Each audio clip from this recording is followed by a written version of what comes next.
জুবিনৰ যথেষ্ট অৱদান আছে আৰু যদি কিছু বছৰ পালোহেঁতেন তাক আৰু বহুত বস্তু থাকি গ'লহেঁতেন অসমত গতিকে মই কি ক'ম এটা ধাৰাৰ সৃষ্টি হৈছিল জুবিনৰ গীতেৰে নতুন প্ৰজন্মক অসমীয়া গান অসমীয়া সংগীত শিকিবলৈ মানে যিটো অৰিহণা সেইটো জুবিনে পিছৰ প্ৰজন্মক লৈ আনিছিলে আৰু জুবিনক সকলো নতুন প্ৰজন্মৰ সকলো ডেকা ল'ৰা ছোৱালী সকলো গাভৰু সকলো সৰুৰ পৰা ডাঙৰলৈকে সকলোৱে জুবিনৰ গীত মাতবোৰ গ্ৰহণ কৰিছিল এইটো খুব আদৰণীয় কথা কাৰণ জুবিনে এইটো অকলে চেলেঞ্জ কৰি পেলাই জুবিনে এই ধাৰাটো আনিলে গতিকে শেষ হৈ নাযায় জুবিনৰ শেষ হৈ নাযায় কি কম ক'বলৈ এটা উদংগ হৈ গ'ল কেনেকুৱা লাগিছে ন পৰিৱেশটো ঘৰত থাকিলেও ভাল নালাগে ক'ৰবালৈ যাবলৈকো মন নাযায় কিন্তু মই আজি ইয়ালৈকে আহিছোঁ কাৰণ এই মোৰ কথা খুব গাটো ভাল নহয় গতিকে ক'তো যাব পৰা নাই মোৰ ল'ৰা ছোৱালী আমি গোটেইবিলাক গৈছে ঠায়ে ঠায়ে মই আজি সেইকাৰণে মনটো মানা নাই কাৰণে আমি মই মোৰ পৰিবাৰ বেদান্ত শৰ্মা আমি একেলগে কালিৰ পৰা ভাবি মানে ৰাতিপুৱা আহিম বুলি কেনেকুৱা পৰিৱেশ নাজানো ইয়াত কি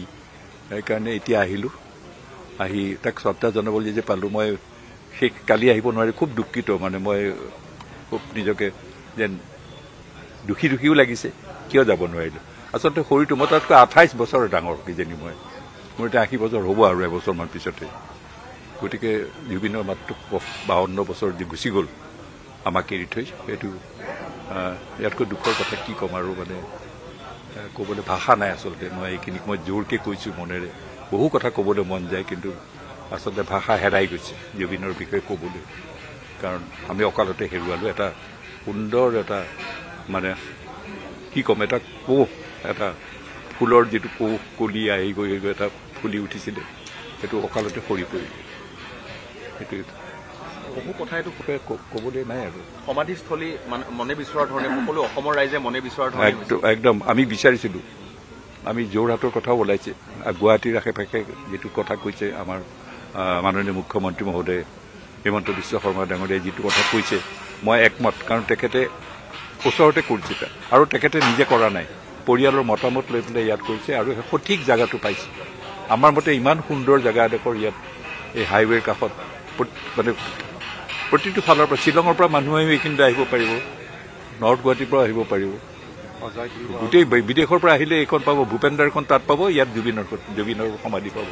ইয়াতকৈ গুৱাহাটীখন আমি গৌৰৱান্বিত জুবিন আৰু ভূপেন হাজৰিকা যে ইয়াতে সমাধি পাইছোঁ আমি আচলতে গৌৰৱান্বিত গৌৰৱ অনুভৱ কৰিছোঁ কাৰণ জুবিনক হেৰুৱাব নোখোজোঁ আৰু জুবিনৰ কৰ্মস্থলী গুৱাহাটী আছিলে জুবিনে ইয়াত নিগাজিকৈ আছিলে নিজে ঘৰ সাৰিছে ষ্টুডিঅ' আছে তাৰ কামবিলাক ইয়াতে কৰিছিল গতিকে ইয়াত জুবিনৰ পৰিয়ালটো আছে দেউতাক আছে সহধৰ্মিনী আছে ভনীয়েক আছে গোটেই পৰিয়ালটো আছে তেওঁলোকে ইয়াত সুবিধা ইয়ালৈ আহিবলৈ কিবা এটা অনুষ্ঠান পাতিলে জুবিনক স্মৰণ কৰিবলৈ ইয়ালৈ পটকৈ আহিব পাৰিব তেওঁলোকৰ পৰিয়ালটো দূৰত হ'লে অকণমান অসুবিধা হ'ল